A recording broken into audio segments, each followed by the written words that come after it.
चलिए शुरू करते हैं प्रश्नावली 7.3 का सवाल नंबर 3 से। तो सवाल नंबर 3 कह रहा है एक त्रिभुज ए बी सी की दो भुजाएं ए बी और बी सी तथा मध्यिका ए एम क्रमशः एक दूसरे त्रिभुज की भुजाओं पी क्यू और क्यू आर तथा मध्यिका पी एन के बराबर है।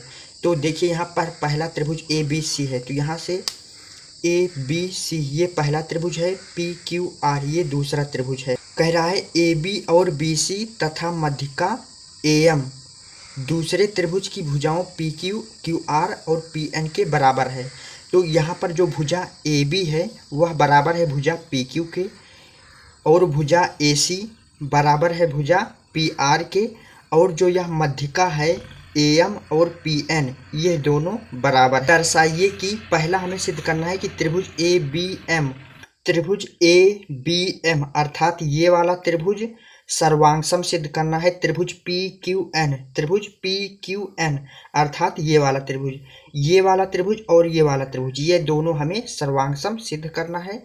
उसके बाद दूसरा हमें सिद्ध करना है त्रिभुज ए बी सी सर्वांगसम है त्रिभुज पी क्यू आर के, अर्थात ये पूरा त्रिभुज सर्वांगसम सिद्ध करना है इस पूरे त्रिभुज के। ठीक है, तो सबसे पहले हमें जो प्रश्न में दिया है उसको हम लिख लेते हैं। तो प्रश्न में दिया है कि भुजा A B B C A M बराबर है किसके, भुजा P Q Q R P N के, अर्थात भुजा ए बी बराबर है भुजा पी क्यू के, ये दिया है। उसके बाद भुजा बी सी बराबर है भुजा क्यू आर के, ये दिया है, भुजा बी सी बराबर है भुजा क्यू आर के। उसके बाद मध्यिका ए एम बराबर है मध्यिका पी एन के, तो यहाँ पर हो जाएगा ए एम बराबर पी एन। ठीक है, ये तीन चीजें हमें दी गई हैं। तो अब हमें सिद्ध क्या करना है उसे भी हम लिख लेंगे। तो यहाँ पर लिखेंगे सिद्ध करना है कि त्रिभुज ए बी एम सर्वांगसम है त्रिभुज पी क्यू एन, ये पहला सिद्ध करना है। उसके बाद हमें दूसरा सिद्ध करना है कि त्रिभुज ए बी सी सर्वांगसम है त्रिभुज पी क्यू आर के, ये हमें दूसरा सिद्ध करना है। तो सबसे पहले हम पहले के लिए सिद्ध करेंगे। तो यहाँ पर देखेंगे सबसे पहले दोनों चित्र में कि भुजा बी सी बराबर है भुजा क्यू आर के। ठीक है, तो लिखेंगे चूंकि भुजा बी सी बराबर है भुजा क्यू आर के। ठीक है, ये हमें प्रश्न में दिया है। ठीक है, अब यहाँ पर देखेंगे भुजा बी सी और भुजा क्यू आर इन दोनों को आधा आधा कर देंगे, अर्थात 1/2 बी सी बराबर 1/2 क्यू आर, दोनों तरफ 1/2 लगा है तो समीकरण में कोई फर्क नहीं पड़ेगा। ठीक है, तो 1/2 बी सी का मतलब इस चित्र में देखेंगे ये पूरा बी सी है, 1/2 करेंगे तो ये बचेगा हमारा कुल मिलाकर बी एम, अर्थात आधा बचेगा। आधा ये बी एम क्यों होगा, क्योंकि प्रश्न में कहा है कि यहाँ पर मध्यिका ए एम, देखिए यहाँ पर चित्र में यहाँ पर कह रहा है मध्यिका ए एम, अर्थात जो ये ए एम है भुजा बी सी को आधा आधा कर रहा है, अर्थात ये लाइन जो है ये मध्यिका है। ठीक है, तो यहाँ से हो जाएगा 1/2 बी सी का मतलब हो जाएगा हमारा बी एम। इसी प्रकार दूसरे त्रिभुज में ये भुजा क्यू आर है तो पी एन मध्यिका है, अर्थात भुजा क्यू आर को आधा आधा कर रहा है तो भुजा क्यू आर का आधा क्यू एन होगा।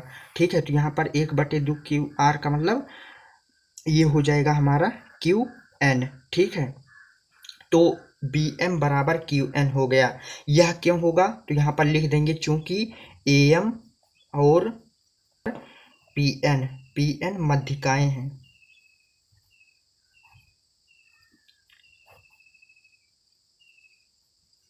तो ये कारण भी लिख देंगे, ये हो गया। ठीक है, अब हम सिद्ध करेंगे कि ये वाला त्रिभुज सर्वांगसम है इस त्रिभुज के। तो सबसे पहले हम पहले के लिए सिद्ध करेंगे। ठीक है, तो लिखेंगे त्रिभुज, देखिए त्रिभुज ए बी एम व त्रिभुज पी क्यू एन में। ठीक है, तो यहाँ पर लिखेंगे त्रिभुज ए बी एम व त्रिभुज पी क्यू एन में। तो इन दोनों त्रिभुज में हम क्या देख रहे हैं, देखिए इस त्रिभुज में भुजा ए बी बराबर है इस त्रिभुज में भुजा पी क्यू के, तो यहाँ पर लिख देंगे भुजा ए बी बराबर है भुजा पी क्यू के। क्यों बराबर है, क्योंकि प्रश्न में दिया है। ये हो गया। उसके बाद देखेंगे, उसके बाद इस त्रिभुज में भुजा AM और इस त्रिभुज में भुजा PN, ये दोनों भुजा बराबर है। तो यहाँ पर लिखेंगे भुजा AM बराबर है भुजा PN के। क्यों बराबर है? तो यहाँ पर कारण लिख देंगे, प्रश्न में यह दिया है। ठीक है, उसके बाद देखेंगे जो हमारा BM है और QN है, यह दोनों बराबर है। क्यों बराबर है? क्योंकि हमने यहाँ पर सिद्ध कर दिया है कि BM बराबर है QN के, अर्थात ये भुजा BM बराबर है भुजा QN के। तो यहाँ से हम लिख देंगे कि भुजा BM बराबर है भुजा QN के। क्यों बराबर है? क्योंकि हमने ऊपर सिद्ध किया। तो यहाँ पर कारण भी लिख देंगे, ऊपर सिद्ध किया, ये हो गया। ठीक है, अब यहाँ पर देखेंगे तो इन दोनों त्रिभुज में हम देख रहे हैं कि 3 संगत भुजाएं बराबर हैं। तो ये हमारा 3 भुजा संगत है अर्थात बराबर है। तो यहाँ पर हमारा कौन सा नियम लगेगा? SSS नियम लगेगा। ठीक है, SS नियम अर्थात SSS सर्वांग समता नियम से। ठीक है, तो इस नियम से हम कह सकते हैं कि ये जो दोनों त्रिभुज है, यह दोनों त्रिभुज सर्वांगसम है, अर्थात यहाँ पर हो जाएगा त्रिभुज ABM सर्वांगसम हो जाएगा त्रिभुज PQN के। ठीक है, तो ये हमें पहला सिद्ध करना था, तो ये पहला आपका सिद्ध हो गया। ठीक है, अब हमें दूसरा सिद्ध करना है। तो दूसरा सिद्ध करने के लिए क्या करेंगे? देखिए, दूसरा हमें सिद्ध करना है ये पूरा त्रिभुज सर्वांगसम है इस पूरे त्रिभुज के। तो लिखेंगे त्रिभुज ABC व त्रिभुज PQR में।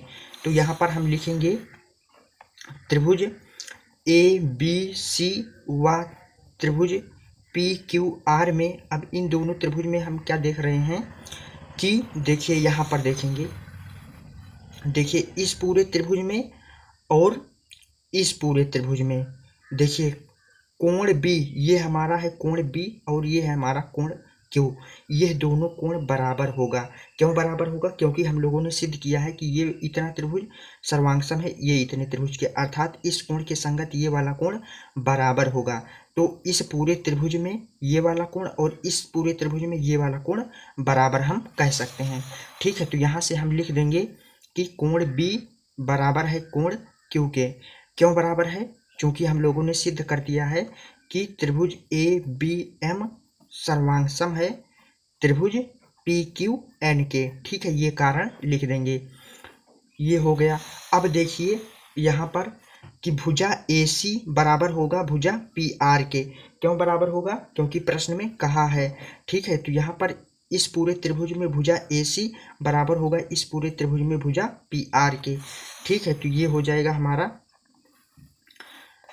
यहाँ पर लिख देंगे कि भुजा AC बराबर है भुजा PR के। क्यों बराबर है?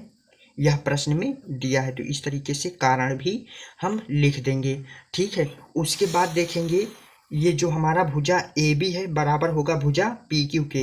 ये क्यों बराबर होगा? क्योंकि प्रश्न में दिया है। तो यहाँ पर वही लिख देंगे कि भुजा BC बराबर है भुजा QR के। क्यों बराबर है? प्रश्न में दिया है। तो यहाँ से हम कारण लिख देंगे, दिया है। अब यहाँ पर देखेंगे दोनों त्रिभुज में एक संगत कोण और 2 संगत भुजा बराबर है। तो इसके आधार पर हमारा हो जाएगा एक संगत कोण बराबर है अर्थात SAS सर्वांग समता नियम से हो जाएगा। ठीक है, नियम से। तो यहाँ से देखिए इसका मतलब हुआ 2 भुजा 1 कोण, 2 भुजा 1 कोण बराबर है। तो यहाँ से जो होगा हमारा ये त्रिभुज सर्वांगसम होगा इस त्रिभुज के। तो वही लिख देंगे त्रिभुज ABC सर्वांगसम हो जाएगा त्रिभुज PQR के। तो ये हमें दूसरा सिद्ध करना था, तो यह आपका दूसरा सिद्ध हो गया। तो यहाँ से हम लोगों ने दूसरे के लिए सिद्ध किया, तो यहाँ पर 2 लिख देंगे। ठीक है, तो आई होप आपको सवाल नंबर 3 अच्छे से समझ में आ गया होगा। तो अगर आप लोगों को कक्षा 9 गणित के सभी चैप्टर का PDF चाहिए तो इसी वीडियो के डिस्क्रिप्शन में चले जाइए, वहां से आपको टेलीग्राम चैनल का लिंक मिल जाएगा। जैसे ही लिंक पर क्लिक करेंगे वैसे ही आपको चैनल देखने को मिल जाएगा। तो वहां से आपको कक्षा 9 गणित के जितने भी नोट्स हमने प्रोवाइड कराए हैं वहां से आप डाउनलोड कर लीजिएगा। तो आज का यह वीडियो कैसा लगा कमेंट सेक्शन में ज़रूर लिखना। मिलते हैं किसी नेक्स्ट वीडियो में, तब तक के लिए सभी दोस्तों को जय हिंद।